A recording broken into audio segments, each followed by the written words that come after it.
Fala pessoal, vou gravar mais um vídeo rápido aqui. Quem assiste meu canal sabe que os vídeos são rápidos e bastante útil.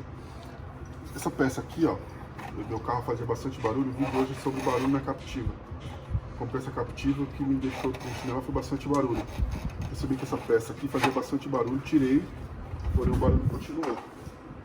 E aí a solução que eu encontrei foi essa aqui, ó, vou mostrar pra vocês. O barulho vinha daqui, ó. Essa peça são isopor aqui e aqui também é isopor. Então fica o atrito, fica um barulho bem alto, me incomoda bastante. A solução que eu encontrei foi essa aqui, ó. Simples, não precisa gastar nada, um pedaço de espuma já resolveu o problema. Então acabou o problema que eu tinha com barulho. Aqui, depois que eu tirei, eu não sei o nome disso, é uma cortina que vem aqui.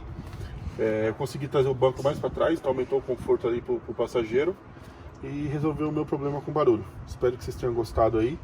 Quem puder compartilhar e se inscrever no canal, e dar um joinha aí vai ajudar bastante. Abraço!